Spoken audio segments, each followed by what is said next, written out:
Hello, today in lesson 2.5 we're going to be focused on solving systems of equations by using the elimination method. So this is lesson 2.5. The first thing we're going to do is just review the steps in using the elimination method. So the first step is to line up your equations. Step 2, multiply one or both equations by a number to result in a variable with the same coefficient. Step 3, add or subtract the equations to eliminate this variable. Step 4, solve for the remaining variable. And step 5, substitute your answer from step 4 into either original equation to find the other variable. Okay, so let's take a look at example 1. So looking back at your steps, step 1 is to make sure you line up the equations. So what I want to look for here is to make sure that my x's are in a column, my y's are in a column, and my constants are in a column. Which for example number 1, it's already done for us. So I have x plus 7y equals 17. And then I have x minus y equals negative 7. So my equations are lined up. I need to check and see if one of my variables is going to cancel out.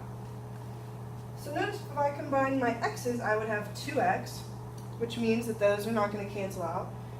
And my y's, positive 7y minus y is 6y. Those also are not going to cancel out. So what I need to do here in step 2 is multiply one or both equations by a number to result in a variable with the same coefficient. So what I'm going to do is I'm going to look at my x's and multiply one of them by negative 1, so that I'll have a pair of opposites. So I'm going to rewrite that equation right down here. So I have negative x minus 7y equals negative 17. I'm going to rewrite my second equation, because I didn't change anything in it, right below it. Now I'm moving on to step 3, where I combine by adding or subtracting my equations to eliminate a variable. So negative x plus x is going to cancel out, leaving me with a 0. Negative 7y minus y becomes negative 8y.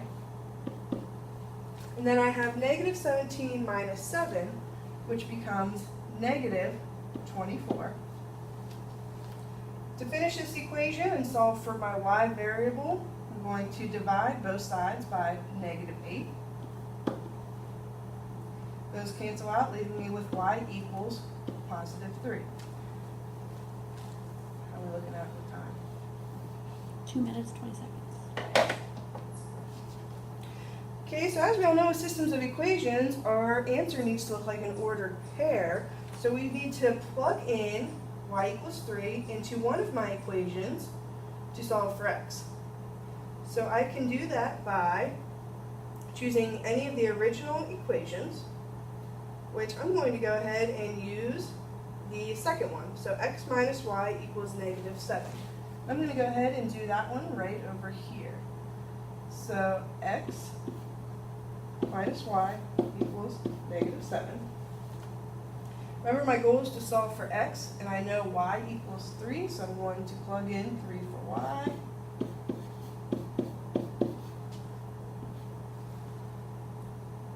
And now I'm going to solve for x by adding 3 to both sides. X equals negative 7 plus 3, negative 4. So now I have my two parts of my equation, and my final solution, which is my ordered pair, is negative 4, comma 3.